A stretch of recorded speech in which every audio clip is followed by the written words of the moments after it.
Bienvenidos y bienvenidas a su programa bíblico existencial, donde compartimos con ustedes este maravilloso mundo de la Sagrada Escritura, estudiando la segunda carta a los Corintios en el capítulo 7. Recordamos que esta carta la envía Pablo después de una primera carta donde pues en ambas procura que la comunidad descubra cómo vivir a la luz de Dios, cómo vivir según Dios en las comunidades. Y bueno, vamos a disponernos en el nombre del Padre, y del Hijo y del Espíritu Santo.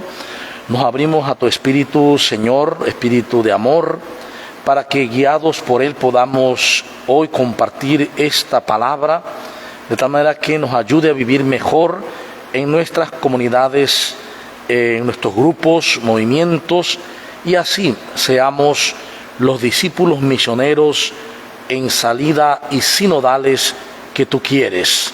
Por Jesucristo nuestro Señor. Amén.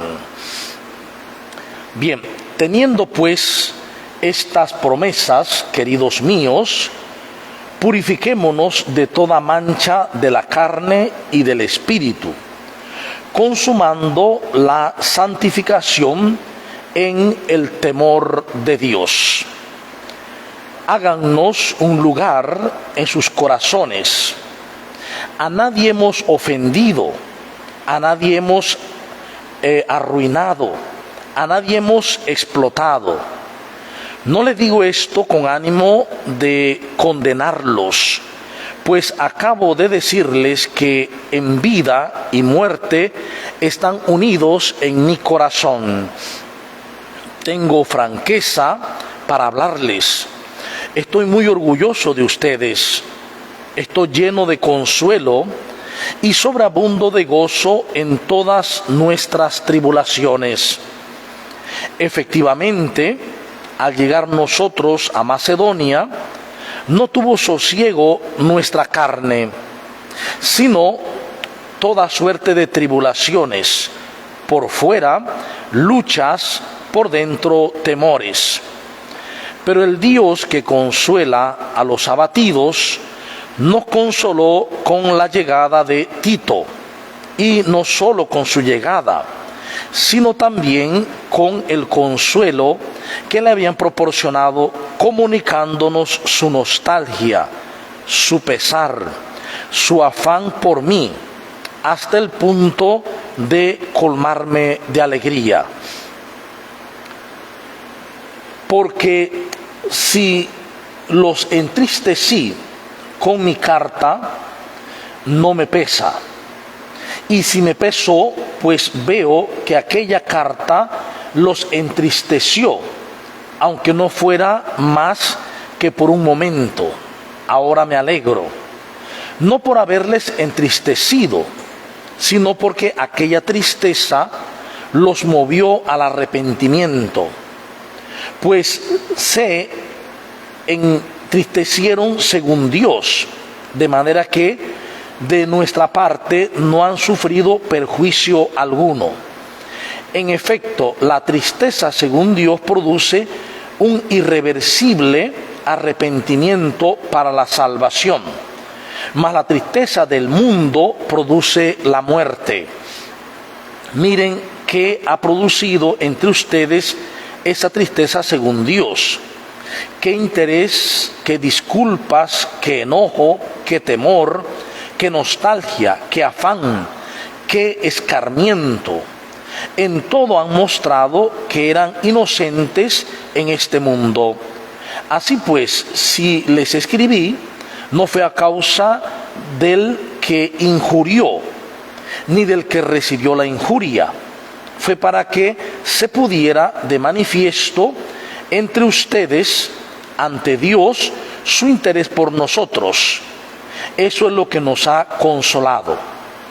Y mucho más, que por este consuelo nos hemos alegrado por el gozo de Tito, cuyo espíritu fue tranquilizado por todos ustedes. Y si en algo me ha gloriado de ustedes ante él, no he quedado avergonzado. Antes bien, así como les hemos dicho siempre la verdad, así también el motivo de nuestra gloria ante Tito ha resultado verdadero. Y su cariño por ustedes ha crecido al recordar la obediencia de todos ustedes y cómo lo acogieron con piadosa reverencia. Me alegro de poder confiar totalmente en ustedes. Bien, este capítulo 7, recordemos que hemos estado mirando una serie de eventos durante los capítulos anteriores. El capítulo 5, donde veíamos el ejercicio del ministerio apostólico. En el capítulo 6 hubo unas advertencias, unos desahogos, en donde se invitaba a vivir en la luz, dejando las tinieblas. Y al final del capítulo 6 dice: no toquen cosa impura y yo los acogeré. Yo seré para ustedes un padre y ustedes serán para mí hijos e hijas, dice el Señor Todopoderoso. De esta afirmación, entonces parte el capítulo 7 diciendo: teniendo pues estas promesas, queridos míos. ¿Cuáles son las promesas? Que Dios es nuestro Padre y nosotros sus hijos. En la promesa decía que ustedes serán mi pueblo y yo seré su Dios. Para mí serán hijos e hijas.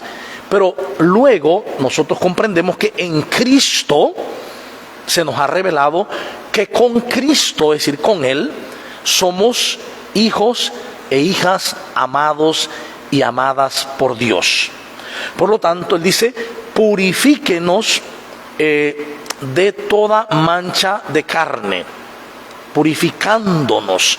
Teniendo pues esta promesa, la de ser hijos, una promesa cumplida, en realidad, somos hijos e hijas de Dios. Y Él es nuestro Padre. Entonces, consciente, dice, de esto, purificándonos de toda mancha de la carne y de la psique. Aquí se traduce como del espíritu.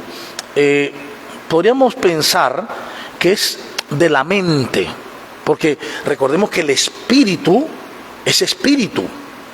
El espíritu no puede mancharse, porque el espíritu es el mismo espíritu de Jesús, el mismo espíritu de Dios, el que tenemos nosotros.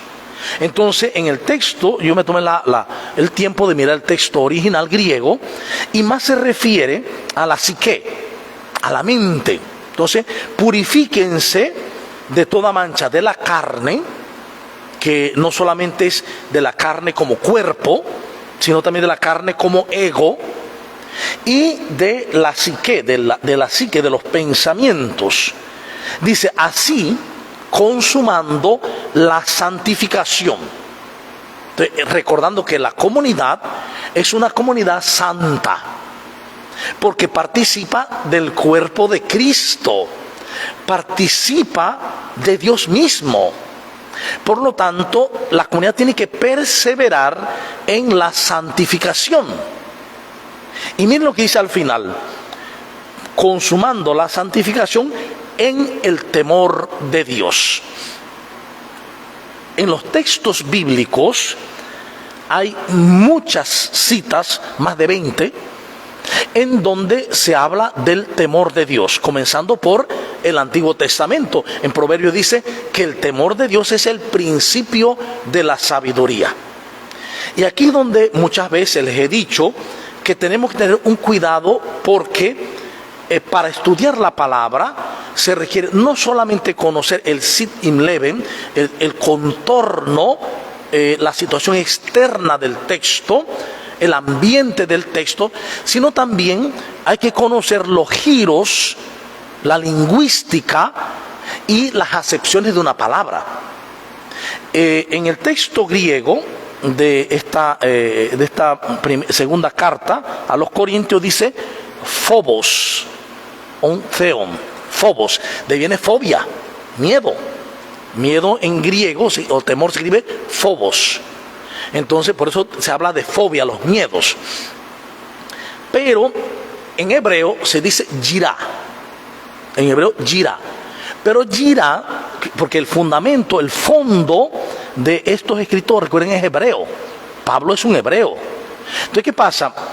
En el fondo, el hebreo yirá, de viene yaré, tener miedo. Yirá significa, según los contextos, tiene hasta 3 y 4 acepciones. Y la acepción, decía uno de los autores que consulté, ¿cómo puede ser que el temor, el miedo, de sabiduría? No, dice, el miedo nos encierra. El miedo nos incapacita, nos paraliza.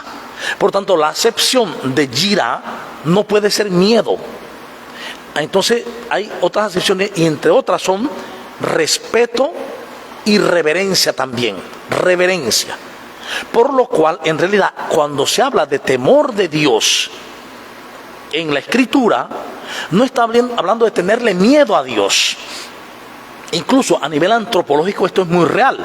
Si usted tiene un papá, una mamá, un esposo, una esposa, y usted le tiene miedo, o un jefe de trabajo, y usted le tiene miedo, cada vez que usted se enfrente a él, se va a cerrar porque le tiene miedo.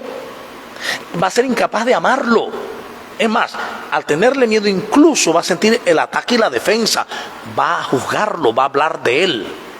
Por eso es que no coincide de manera existencial ese texto, el yirá o el phobos en griego, yirá en hebreo, no coincide con lo que dice al final, que es que da sabiduría.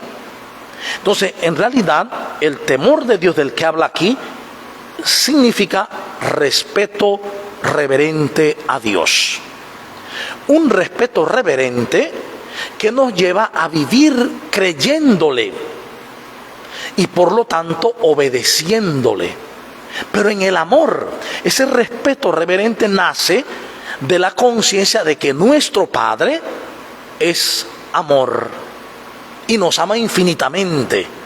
Ante tal amor que no puedo medir ni puedo entender porque es más allá de mi comprensión, entonces nace un respeto reverente ante el cual y por el cual cada uno de nosotros estamos llamados a vivir su palabra, porque sabiendo que Él es amor infinito, sabemos que su palabra nos va a llevar siempre a los caminos del mismo amor. Por eso es importante entender esta santificación en el temor de Dios, la santificación en el respeto reverente a Dios. Teniendo pues esto claro, dice, háganos un lugar en sus corazones. Está diciendo, bueno, acéptennos, no nos desprecien, nosotros le hemos amado, le queremos. Dice, a nadie hemos ofendido, a nadie hemos arruinado, a nadie hemos explotado. Es decir, nuestra acción con ustedes, comunidad de Corinto, no ha sido la de ataque, no ha sido la de expoliarlos, no ha sido de ofensa. ¿Ve? No les digo esto con ánimo de condenarlos, pues acabo de decirles que en vida y muerte están unidos en mi corazón. Entonces Pablo les advierte que Él los ama, que están en su corazón, esas comunidades están en su corazón. ¿Por qué Pablo les dice esto? Porque Él les envió una carta anterior.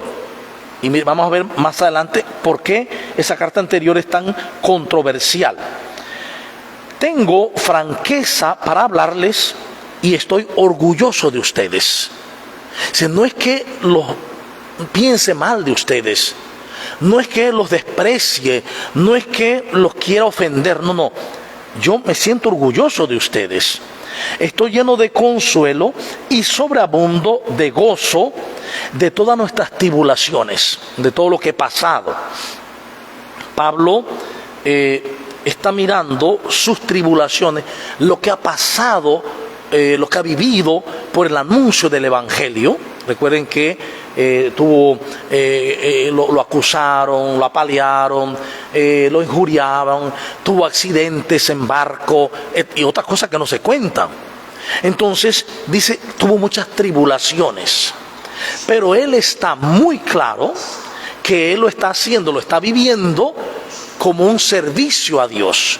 Es decir, y que lo importante no es la tribulación, lo importante es el amor que está viviendo, que está dando, y que como consecuencia de ese amor que anuncia el Evangelio, los que no aceptan ese anuncio lo están haciendo sufrir, o sea, en la carne. Es decir, el cristiano no busca el sufrimiento, el cristiano no busca el dolor, el cristiano busca el camino del amor, de dar amor y de vivir en el amor. Y puede que en ese camino entonces venga algún dolor o algún sufrimiento, pero el objetivo no es el sufrimiento en ningún momento. Recordemos que Jesús mismo, cuando dice que es el ladrón el que vino a matar, robar y destruir, Juan 10:9, y en Juan 10:10 dice, y yo he venido a darles vida y una vida abundante. Es decir, lo que Dios quiere para nosotros realmente es vida abundante, vida verdadera, vida en plenitud. De ahí entonces, ¿por qué razón él está diciendo esto? Dice, además, tengo franqueza para hablarles, pues estoy muy orgulloso de ustedes. ¿Sí? Efectivamente, al llegar nosotros a Macedonia, cuando él viaja a Macedonia, dice, no tuvo sosiego nuestra carne. Es decir, nuestra carne es la persona de Pablo. O sea, él mismo, considerando su condición humana, dice, no tuvo sosiego, estaba intranquilo, estaba sufriendo, sino toda suerte de tribulaciones cuando llegó a Macedonia. Entonces, dice el texto, por fuera luchas, por dentro miedos. Y en este texto también escriben fobo. O sea, aquí Pablo está hablando de un miedo de él. Está hablando de otro contexto. Es decir, ante lo que le están haciendo por fuera, las luchas, dice que tuvo miedo. Porque es que el miedo hay que clasificarlo en varias formas. Una cosa es el miedo cuando tú temes perder la muerte, y otra cosa es el miedo con el que vivo continuamente, que es un miedo mental, que yo mismo genero. Un miedo es cuando uno ve amenazada la vida, y ese miedo es para defender la vida, y otro miedo es el que generamos en el pensamiento. Miedo porque pensará el otro, miedo porque de pronto tengo una visión sobre Dios que es castigador, etc. Esos miedos son ideas, son creencias. El otro miedo que Pablo habla es un miedo porque está luchando en el exterior, porque siente la lucha externa. Entonces, lleno de temores. Pero fíjense, pero el Dios que consuela a los abatidos me consoló con la llegada de Tito. Es decir, un hermano de la fe que es también ya un evangelizador ha llegado y su llegada le consuela. No explica cómo, no dice de qué forma.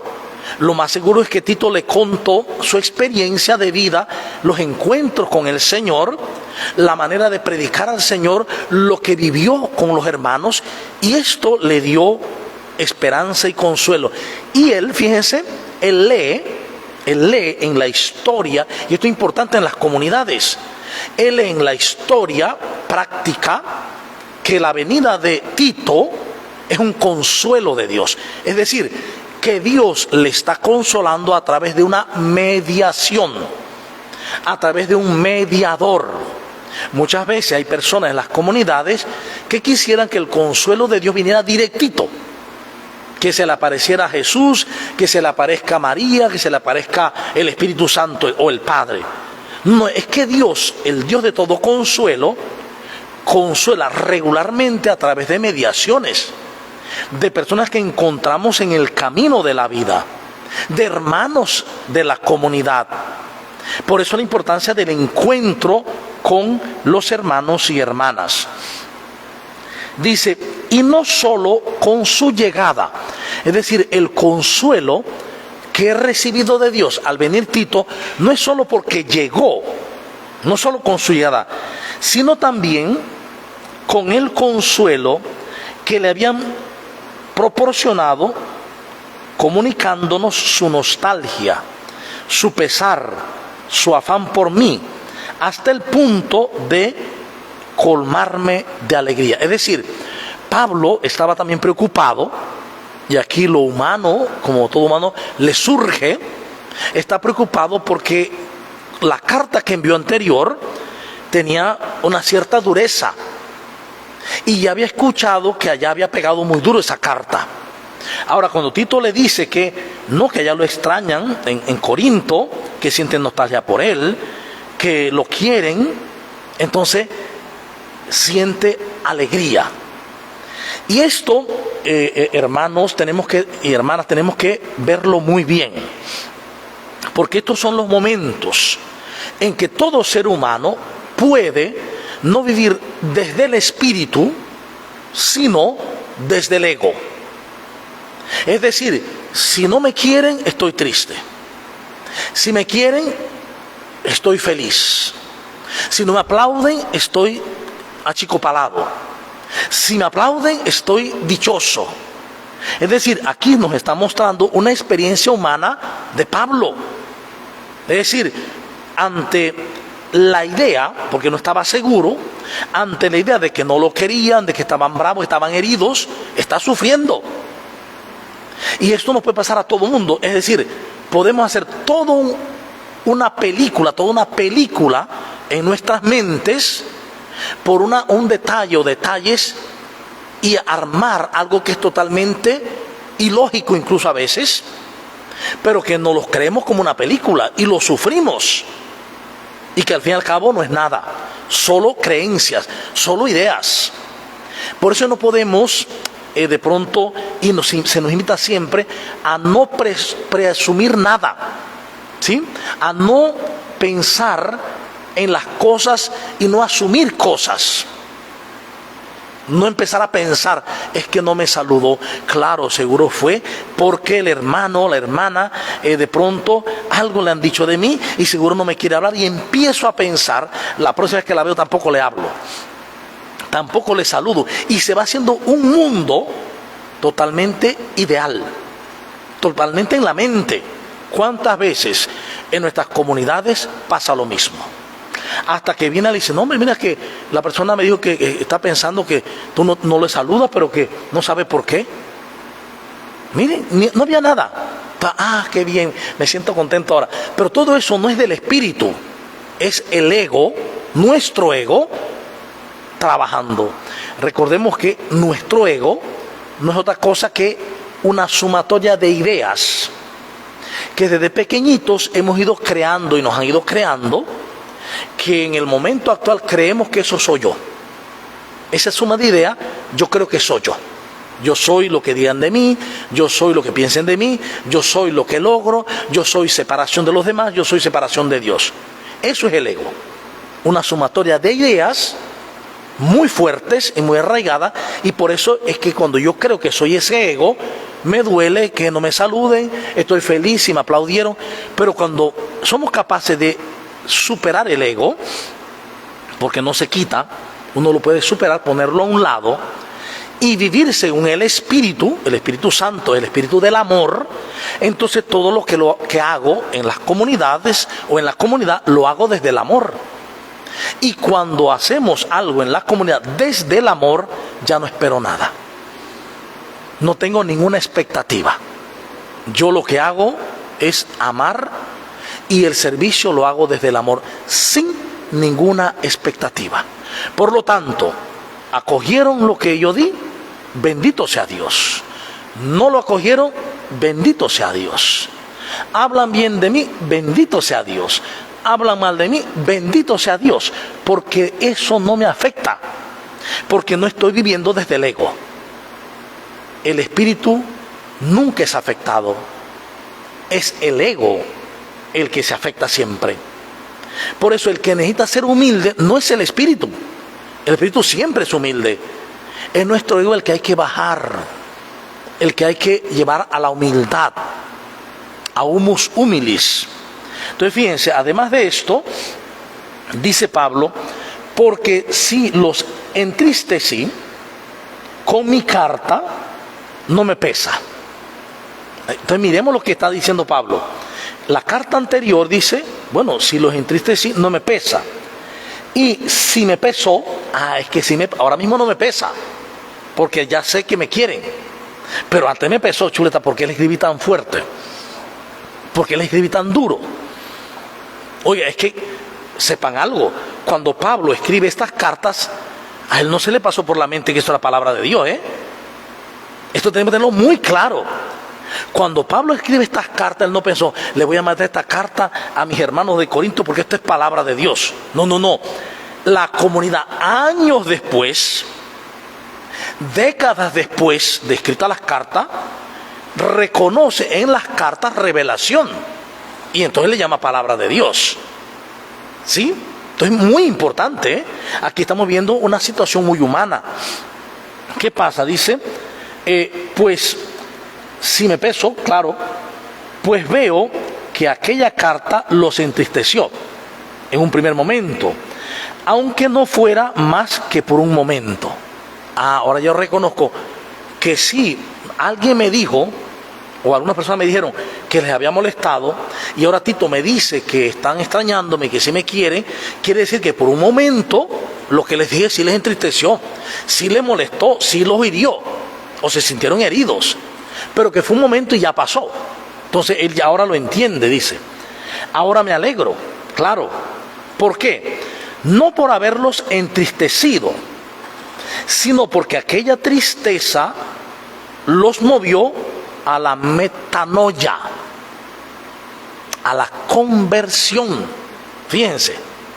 Es decir, en las comunidades no podemos olvidar el lado humano de todos los seres. Somos espíritus, sí, encarnados, y precisamente por ser espíritus encarnados tenemos esa humanidad que basta que nos descuidemos un instante y nos identifiquemos con el ego y con el mundo y ya estamos sensibles, todo nos hiere, hacemos un mundo, nos peleamos. Eso nos puede pasar a todos y a todas. Pero cuando uno está velando y orando, uno puede percibir y darse cuenta, por aquí no voy bien. No estoy actuando según el Espíritu. Es decir, según el Espíritu del amor de Dios. No estoy actuando en el amor.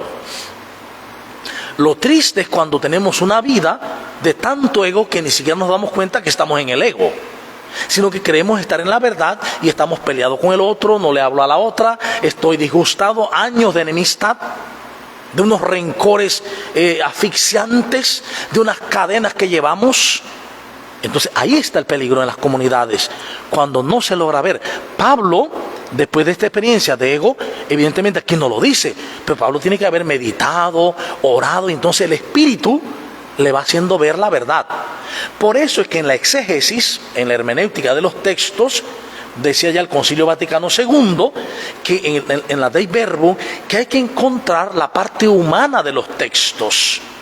Que sí, el texto es el libro de la palabra de Dios, pero que dentro de ese libro de la palabra de Dios también está la palabra humana, con todos los avatares que el ser humano, que el agiógrafo, el que escribió, vivió.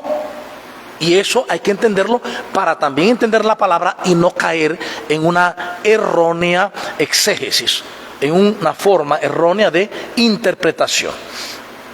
¿Qué sucede? Dice, no por haberlos entristecido, sino por llevarlos a la metanoia, a la conversión. Es decir, ahora me doy cuenta, fíjense los juegos de pensamiento de Pablo. Le mandé la carta, cuando se la mandé, era porque me di cuenta que estaban en unos problemas serios allá, de distinta forma, ¿no?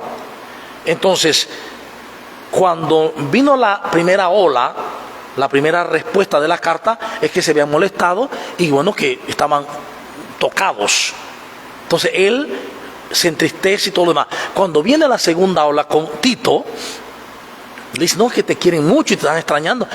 Entonces quiere decir que se molestaron y Tito le cuenta seguro que los problemas han mejorado. Aquí no lo dice. Pero entonces quiere decir que la carta ayuda a la conversión. Qué bueno que pasó entonces.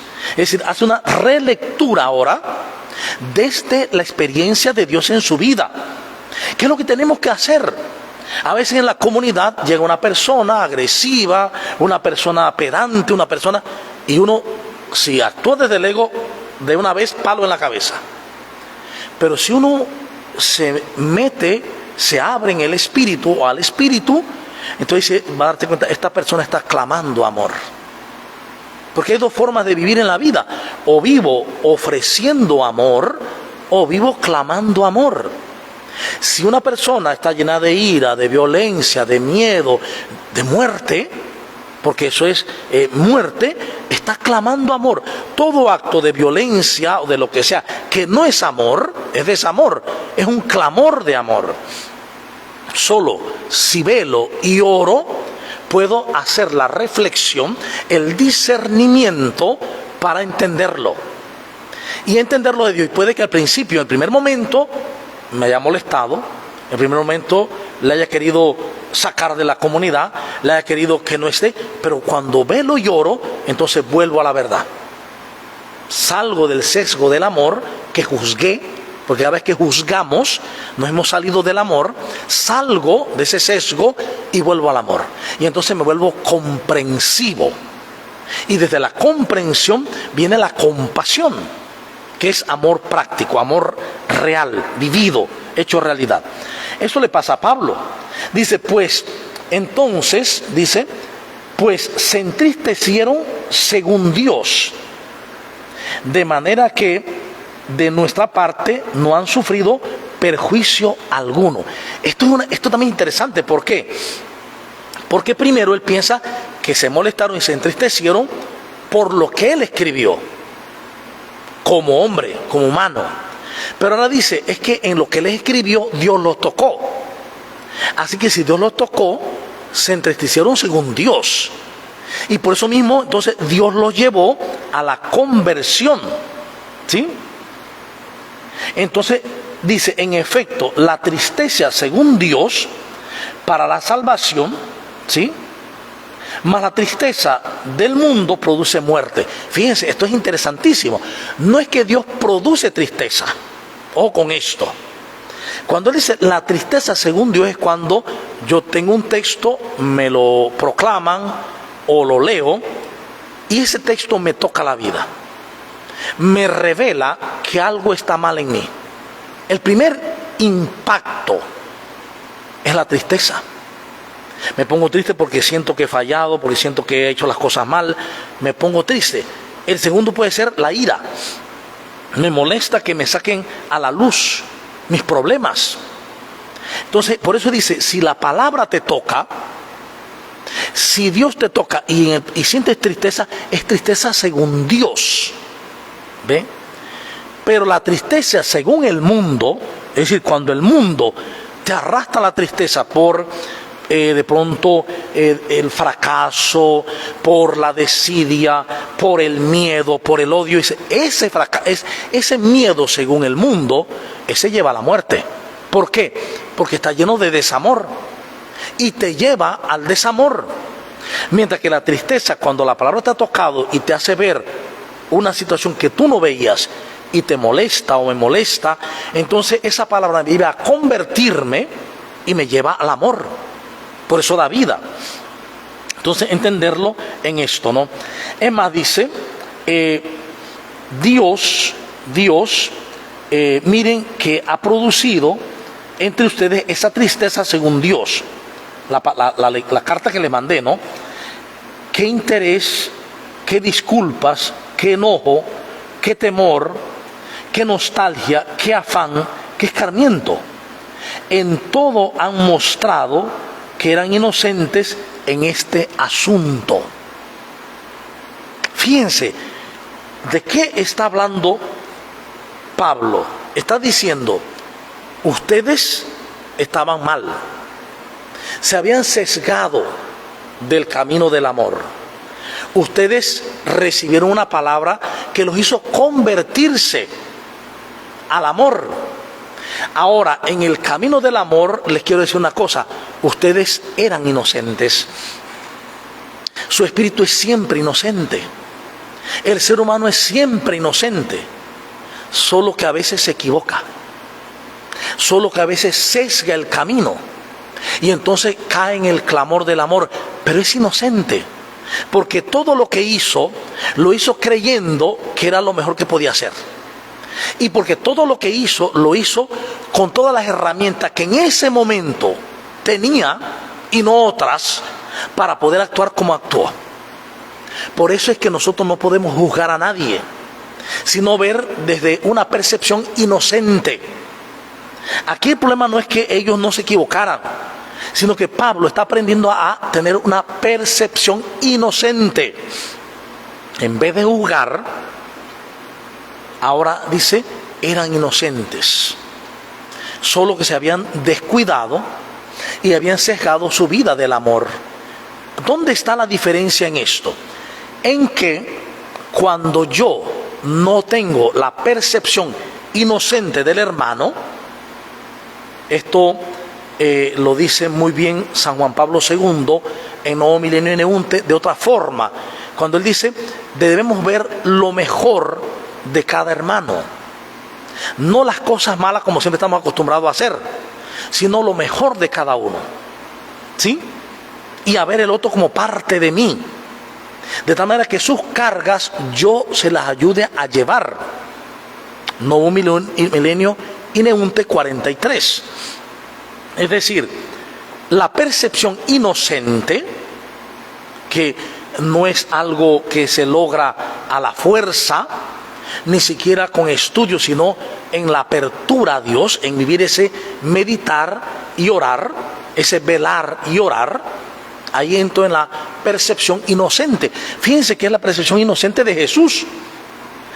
Bastan algunos casos cuando Mateo, por ejemplo, Jesús lo llama, era un cobrador de impuestos. Todo el mundo lo veía como un pecador, traidor de Israel, porque se vendía a Roma. Cuando se va a comer con él y otros vendedores, cobradores de impuestos, los fariseos y los demás lo juzgan y lo critican porque está comiendo con gente impura. Y Jesús le dice, vayan y sepan lo que quiere decir esto: misericordia quiero y no sacrificios, porque yo no he venido a juzgar, a buscar a justos, sino a pecadores. Esa es la percepción inocente. Pablo, cuando Jesús lo ve a Mateo en la silla y en la mesa de cobrar impuestos, cobrando los impuestos, él ya lo ve inocente, no lo juzga. Él sabe que está extraviado, él sabe que está robando, él sabe que no está en el camino del amor, pero él lo ve inocente. Él ve en Mateo el espíritu que comparte con él, el espíritu que comparte con el Padre, y sabe que la vida terrena, que en donde se ha equivocado, tiene la oportunidad de volver a la verdad, de volver al amor. Lo mismo sucede con Nicodemo, lo mismo sucede con de pronto la mujer adúltera, lo mismo sucede con todos. La mirada de Jesús es la mirada inocente, la percepción inocente. Podría decir incluso que Jesús en cada persona se veía a sí mismo,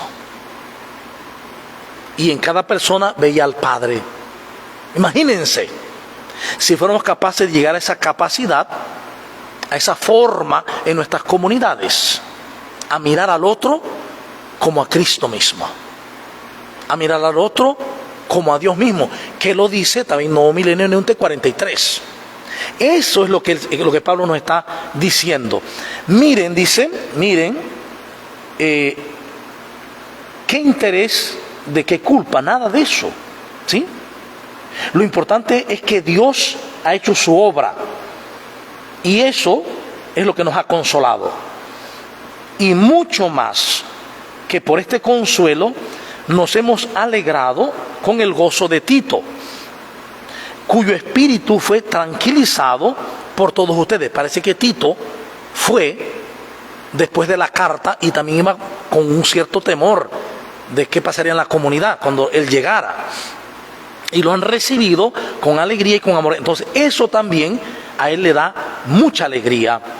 En todo han mostrado que eran inocentes en este asunto.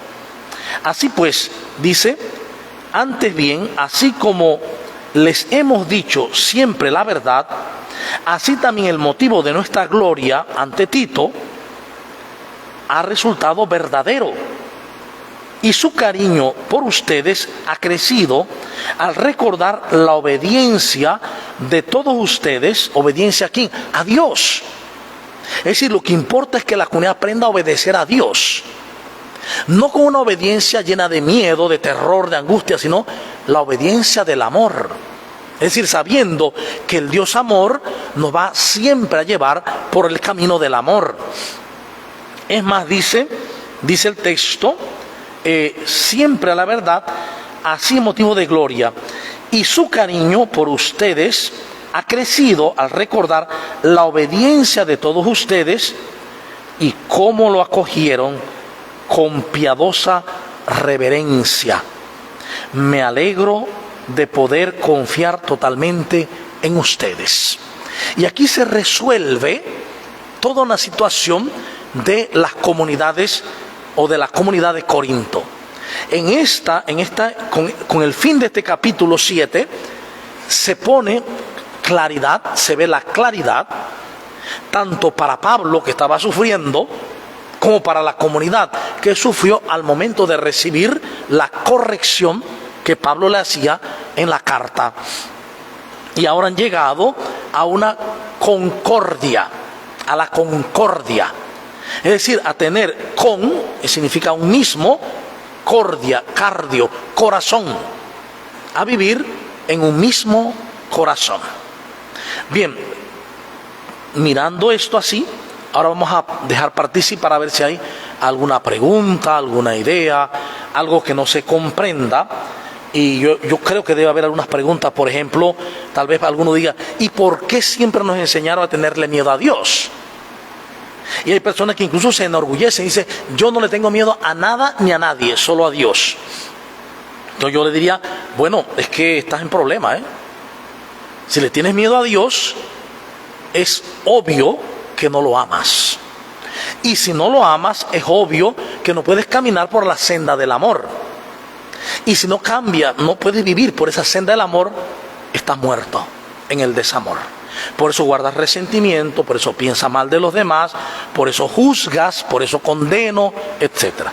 Bien, dice alguien aquí, al ver lo mejor de cada uno, ver la inocencia de los hermanos y nuestra, aquí me voy a detener un poquito, porque esto no lo dije y es importantísimo. Yo no puedo ver la inocencia de un hermano, de una hermana, si primero no veo mi inocencia. A nosotros nos han enseñado toda la vida a arrastrar culpas. Y somos la única especie que lo hace, porque cualquier animal se equivocó y se golpeó un casco, una vaca o un caballo, y la siguiente vez no pasa por allí. O un perro, o el perro le hizo algo y usted lo regañó y probablemente él se pone triste y lo más seguro que no vuelva a hacerlo. Sin embargo, los seres humanos, como no entendemos el amor de Dios, como no nos creemos amados y amor, entonces siempre estamos culpándonos o siempre culpando a otros. Lo que no sabemos es que al culpar a otros también nos estamos culpando siempre, y que al estar culpando a otros lo que estamos revelando es que yo no me perdono a mí. Cuando yo me perdono, perdono a los demás. Cuando yo me veo puro a los demás. ¿Y dónde saco esto? Bueno, hay muchos autores, pero me gusta mucho lo que dice el mismo San Juan Pablo II en ese documento Novo Milenio Neunte 43, cuando habla de la mirada del corazón. No el ver con los ojos, el oftalmos, de viene oftalmología, sino la mirada del corazón que dice blepo o blepoi, es mirada interior. Entonces, San Juan Pablo II dice que la mirada del corazón que se requiere para la espiritualidad de comunión, dice, ante todo es descubrir el misterio de la Trinidad en mí, para luego poderlo ver en los demás. Ver el misterio de la Trinidad en mí es ver mi inocencia. Es decir, si me he equivocado, lo acepto y asumo las consecuencias. Pero también acepto que cuando cometí aquello, lo hice creyendo que era el mejor camino. Lo hice con la información que yo tenía en ese momento. Lo hice con todo lo que yo tenía en aquel momento, no en el que tengo ahora. Si hubiera tenido la información que tengo ahora, lo más probable es que no lo hubiera hecho. Por lo tanto, me percibo inocente. La percepción inocente. Ya no me juzgo, me comprendo, sí me equivoqué.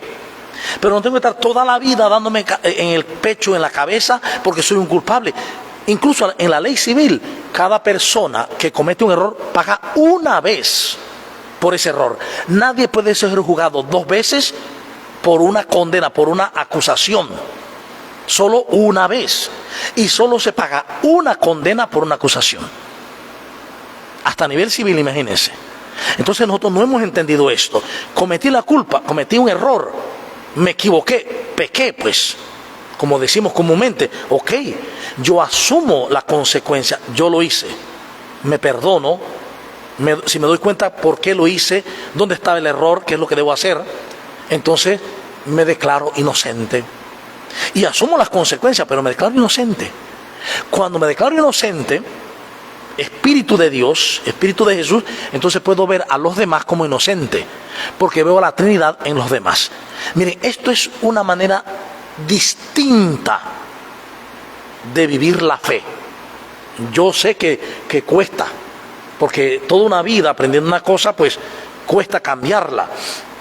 Y encontraremos laicos, encontraremos ministros, sacerdotes, obispos, pastores, lo que sea, que van a oponerse. No, es que no puede ser. Pero es que no has leído bien la palabra, o no la has entendido bien. ¿Qué dijo Jesús? Cuando en el capítulo 25 dice, tuve hambre, me diste de comer, tuve sed, etcétera, etcétera. Al final dice, cada vez que lo hiciste con el más insignificante de tus hermanos, conmigo lo hiciste. Es decir, yo estaba en ese. Yo estoy en cada uno. Lo que pasa es que no le creemos a la revelación, no le creemos a Dios. Bien, dicho esto, cierro paréntesis y seguimos. Dice, al ver lo mejor de cada uno, ver la inocencia de los hermanos y la nuestra, nos conducimos por el camino del Señor. Es ver la verdad del ser, más allá de lo visible. Si nosotros lográramos ver cómo nos mira el Señor, entonces estaremos cambiando el mundo. Qué hermoso, ¿eh? Efectivamente. Si logramos creerle a Dios, creerle a Jesús y tener esta mirada inocente, esta percepción inocente, en vez de la percepción por los sentidos, por la cual siempre juzgamos y prejuzgamos, la percepción inocente desde el corazón, entonces el mundo cambiará. Claro. Somos, una segunda participación dice, somos hechos a imagen y semejanza del Señor. Muy bien. En su ser, no en la carne. Claro, porque Dios no tiene carne. Recordemos, Jesús dice que Dios es espíritu. Cuando le habla a Nicodemo, dice, lo que es carne es, y lo que es espíritu es. Dios es espíritu. Y llegará un día en que la gente comprenderá esto. Dios no es un viejito con barba, con todo el poder del mundo en una varita. Dios no hay colochitos así todo bonitos, no de blancos. Dios no tiene carne. Dios es espíritu. Por eso dirá el Señor que por eso un día también descubriremos que el culto verdadero a Dios no es ni en Jerusalén ni en Garizim, no es ni con toros, ni con vacas, ni caminatas, ni ofrendas, sino que es el culto en espíritu y en verdad. En espíritu significa el culto en el Espíritu Santo, es decir, el culto del amor. No hay mejor culto que una persona que vive el amor. Y en verdad, es decir, según Jesús, que se mostró como la verdad, el camino y la vida. Es decir, en el espíritu y la verdad de Jesús es de una manera amorosa, una vida de amor que se vuelve hermandad, hasta consolidarse en lo que Él dice: esto es lo que yo les pido, que se amen los unos a los otros como yo los he amado. Y ahí se cierra todo el misterio, en una manera muy simple. Entonces nos damos cuenta que hemos estado buscando espiritualidades, buscando caminos, siempre fuera. Y no me han dicho que cuando tú vas a un lugar allá hay un agua que te va a convertir, o vas a ir a un lugar donde se aparece una deidad, o se aparece la Virgen. No. Fíjense que San Agustín, allá en el siglo IV, también le pasó eso. Y buscó a Dios por todos lados, en la filosofía, en las mujeres, en todo, en el placer, buscó la felicidad. Hasta que ya dijo un día: oh hermosura siempre antigua y siempre nueva, tarde te amé. Tarde te amé porque te busqué fuera, te buscaba fuera y estabas dentro de mí. ¿A qué se refiere dentro de mí? No es que yo lo tengo en una cápsula en el corazón, no. Está hablando dentro de la interioridad. No dentro del cuerpo físico, sino en la interioridad de mi ser. Es decir, en la interioridad de mi ser, en mi espíritu, que es lo que soy y es lo que somos, ahí es donde está Dios. Porque yo estoy unido en el mismo espíritu a Jesús, es el mismo espíritu de Jesús, como dice Pablo, y en ese espíritu unido a Dios. Por eso el camino es hacia adentro. Le repito lo que decía en su momento, pues, este gran pensador Carl Gustav Jung: quien mira hacia afuera sueña. Quien, podría transliterar, quien busca hacia afuera sueña. Quien mira hacia adentro despierta. Solo el que mira hacia adentro va a encontrar el fondo. Va a encontrar el fondo. Va a encontrar su ser. ¿Y qué es lo que va a encontrar en su ser? Que Él es semejante a Jesús. Porque Jesús tiene el mismo espíritu nuestro. Entonces soy semejante a Él. Y semejante a Dios, a su imagen, porque Él es espíritu. Bien, otro detalle que yo creo que, como decía, puede causar asombro, es el tema de, repito, el miedo. Grabémonos algo en nuestro corazón y en nuestra mente. Aquello a lo que le tengo miedo, no lo puedo amar. Y busque cualquier ejemplo, el que sea. Le tienes miedo a las matemáticas, por ejemplo. ¿Te vas a estudiar matemáticas? No vas a estudiar matemáticas. Detestas la matemática. Y hay gente que dice: yo detesto las matemáticas. Le tienes miedo también. El odio está muy unido al miedo. De hecho, el odio es fruto del miedo. ¿Le tienes miedo a tu papá, a tu mamá? No los amas.